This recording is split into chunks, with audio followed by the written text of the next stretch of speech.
Hey everybody, Mickey Smith Jr. here, and I've had the question asked, how do you manage it all? For those that don't know, in addition to being a full-time educator, I'm also a very heavily active freelance musician in the region and across the country.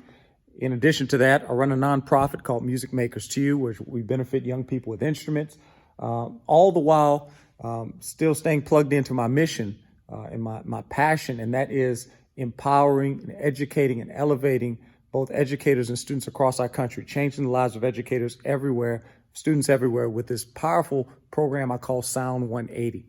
And then to top it all off, I'm an author and an illustrator and a speaker, and I go around the country encouraging folks to keep on going and to discover their sound. And on top of all that, and above all else, I'm a dad to two beautiful children, and I'm a husband to an amazing wife, and who is also a teacher. So, and there's a host of other things. So the question is, how do you manage it all? Well, we're going to talk more about this in the days to come, but you can see even there's process to everything that we do. You can see there's structure and order, even in this band hall. There's a method to it, a method to the madness. But more than anything, it's about, number one, setting goals and having a trajectory. So the first thing we do is we set goals. Each and every year, I start off the year with intent and with purpose. Each and every year, I have 4 to 5 major goals, and I set them up at the beginning of the year. Sometimes I don't even decide on them until maybe February, or sometime even March to the latest. But at the start of the year, I take time and I study and I meditate, and I make sure that I'm prayerful about what I do, and I come to a conclusion on what it is I want to purpose this year for. I want to live on purpose and in purpose. That's very important, because without purpose, then we're kind of floundering, and we chase this and we chase that. So after I set the goals, now from those goals, I create a subgroup of SMART goals. Now, this is what I mean by that, okay? And some of you are familiar with it. In our class, we talk about turtles and giraffes. In 6th grade, my students, their mascot is the tortoise, or the turtle, called Tatiana.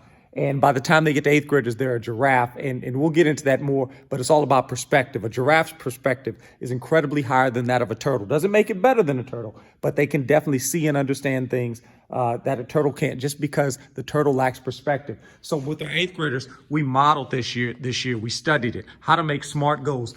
You want to make sure that whatever you're setting your mind and your heart to is specific, knowing exactly what it is you want to do, that it's measurable, in the sense of how will you know when you succeed? If you don't have a measurement tool, even in my classroom, I talk about having the classroom management action plan, having a map.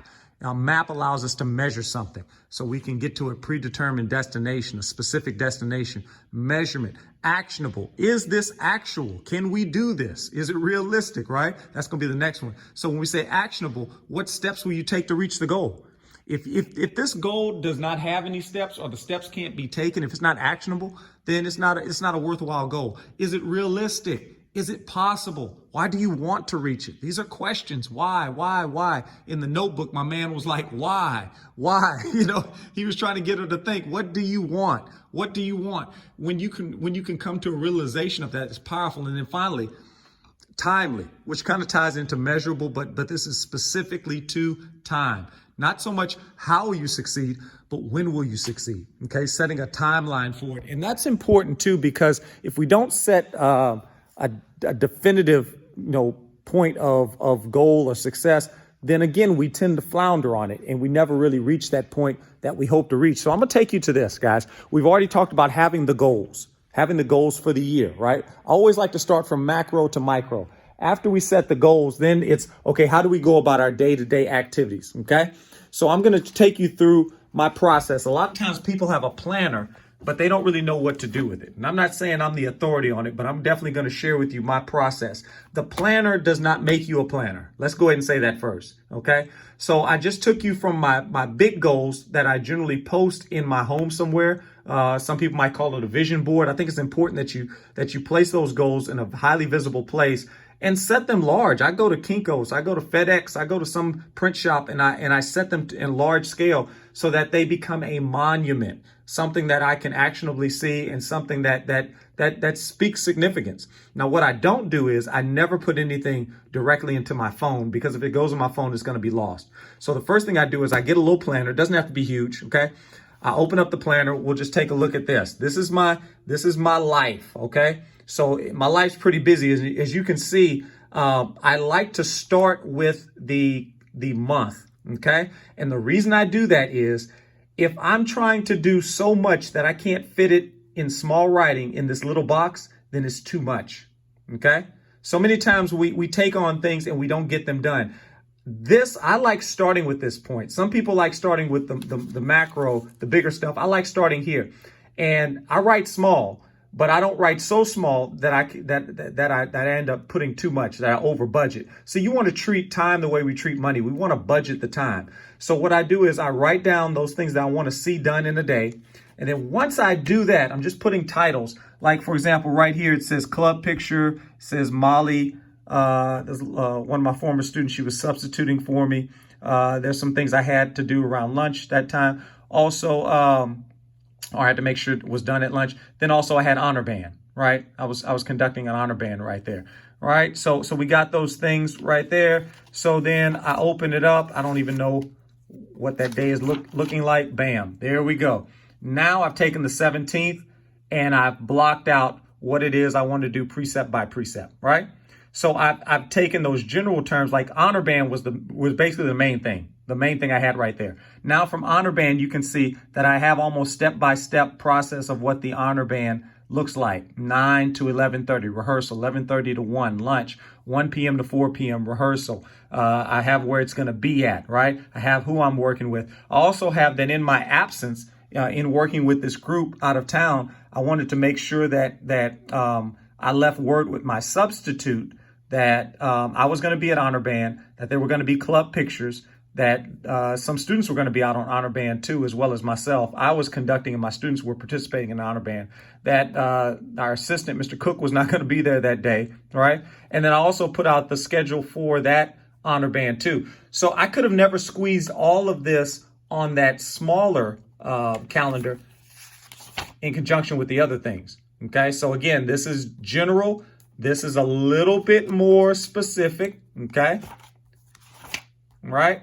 And then I would go to the iPad or I go to my phone, and that's where I would type in, the particulars and then start scheduling and setting alarms and different things like that. Now watch, I want to show you something else too. Whenever I have my to-do list, okay, because sometimes you put it on a calendar, but then you're like, I don't even know where to start first. I break my life up into quadrants. And the quadrants go like this. I get a big piece of those big Post-it notes, those oversized Post-it notes. You can order them online. They're really cool. It's got adhesive on the back, and I can put it anywhere, right? So I have 4 quadrants. The first quadrant is people to see, okay?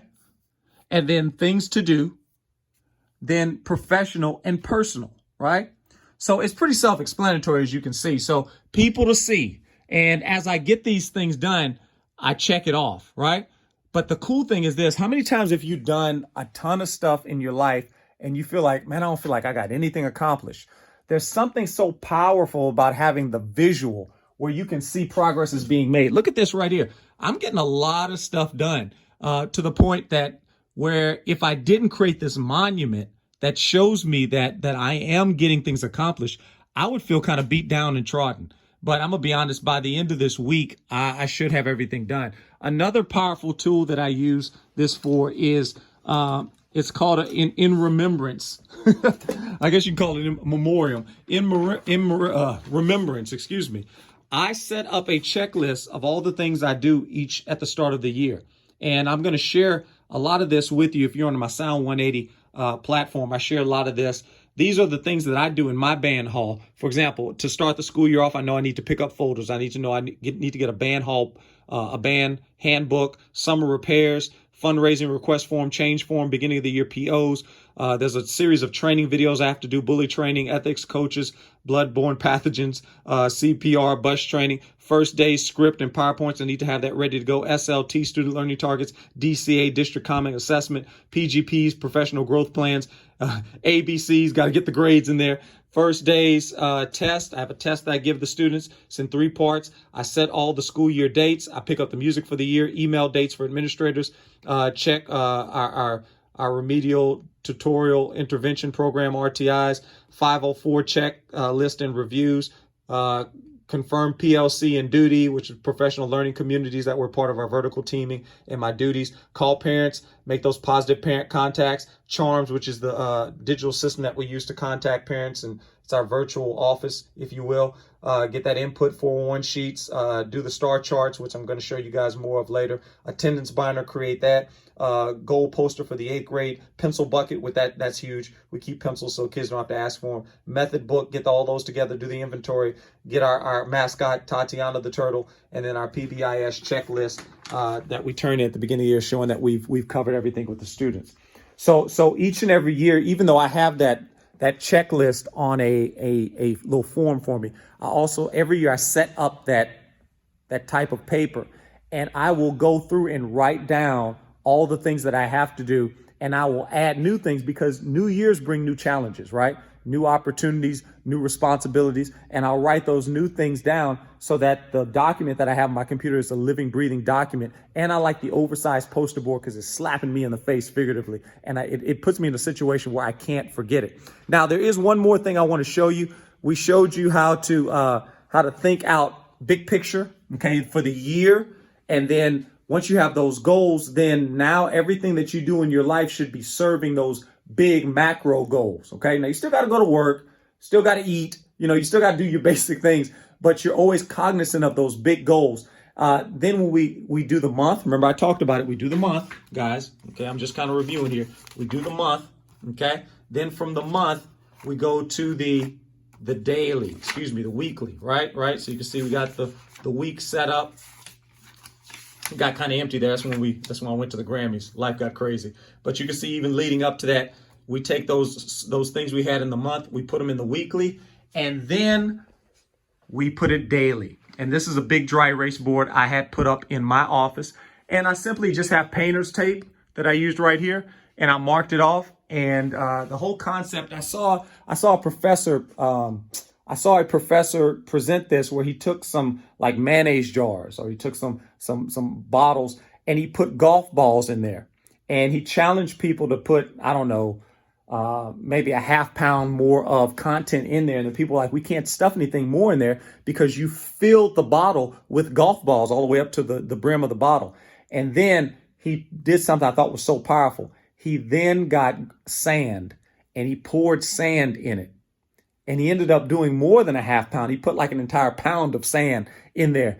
And that left such a powerful impression on me that in life we have the big rocks, right? The big things, and then we pour the little things in it. But so many times we get consumed with the little things that the big goals never get done. So I'm gonna say that again and break that down. If you filled up a bottle with sand first, then you would not have the necessary space to put in the golf balls like he did. But what he did was he put the golf balls in first, and then the sand just kind of seeped in between those golf balls, and he was able to put everything that he imagined in that one bottle. And I'm telling you the same thing. Start with the big rocks, so to speak. Start with the big goals, put them in, and then let everything else, those smaller things, surround it. And we do that by keeping the main thing. And then with each day, I script out what it is I need to have done. And I say script out, I just write it down. Like, for example, I'm just going to pull out a day right here.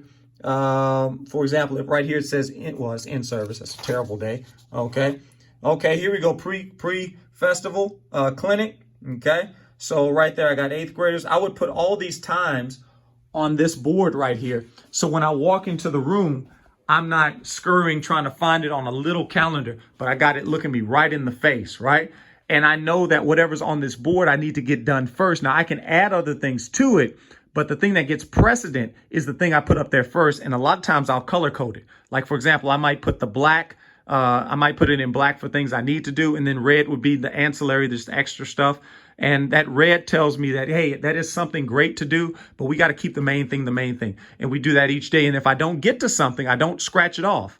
So I know on Tuesday that I need to make sure I take care of the leftovers from Monday. And then what I do is this: while I'm working in this week, I'll also write ahead what my next steps are. I go to my planner and then I write down what's next. So I'm always cognizant and aware of what's coming up, and nothing is surprising me, if that makes sense to you. And then, once we do that, once we get to the end of the week, I transfer that data, and then I start plugging all that stuff into this calendar, and then I look into my former calendar and I plan for what's next. That way I'm just always ahead of the game, because you can't be on the same level as the kids. You've always got to be ahead of them. You've always got to be stronger. You've got to be better. You've got to be higher, so to speak, in your perspective each and every day. And by doing that, it's an absolute game changer, and it allows me to operate in a very purpose-driven state. Now, having said all that, you need to budget time for yourself. You need to have office hours for yourself. You need to have you time. So each and every day, there needs to be a non-negotiable sacred time. Whatever that sacred, for me, my sacred time is 5 a.m. to 6 a.m. Okay. Sometime even earlier. I know that between those hours, nobody's going to mess with me. I don't take any calls. I say that there's like 2 people I would take a call from aside from my wife. I don't even have to worry about my wife because she's not a morning person. She ain't waking up. If she's calling, it's an absolute emergency at 5 o'clock in the morning. But what I do is I leave my home. Sometimes I have an office there. Sometimes I'll be in the office, but a lot of times I'll come up here to the school 5 a.m. And I'll knock out what I need to knock out. And I do it in a manner where I don't have distractions. Matter of fact, I don't even check my emails first thing in the morning. I check with myself. I log into my goals, my high-reaching goals, and I make sure that I give myself the honor of taking care of what I said was important first before I try to be all things to all people after that. So if the biggest takeaways from this, I hope this helped you. The biggest thing is how do you manage the time? You make time for yourself, right? You also set your goals before you do anything. It's like going shopping. We got to get the grocery list before we go cooking, right? So we set the goals. We start from the big things, and then the big things branch out, okay? And from the big things, we set our monthlies, and then from the monthlies, we set our weeklies. From the weeklies, we then go into the week. From the week, we set it up to the day, right? And then we set for the next week. And then we just rotate on that. And once you set up your days and your monthlies, you'll begin to see the cycle starts rolling for itself. And then as you're in the midst of the weekly, when you're doing all that stuff, if you have a lot of things on your plate and you're starting to get overwhelmed, break it up into the quadrants. People to see, things to do, professional and personal. And then as you go through your process, guys, you're going to get a lot more stuff done. There's going to be fewer things that are left on the table, so to speak, and you're going to feel that sense of accomplishment, job well done, and your stress level reduces considerably. So I hope that this helps somebody. This is how to keep it all balanced in your life. And what we'll do is we'll talk about how to approach the classroom on our next video. Hey, until next time, make your classroom sound, your teaching epic, and I promise you the legacy will be significant, guys. Sound180, MickeySmithJr.com.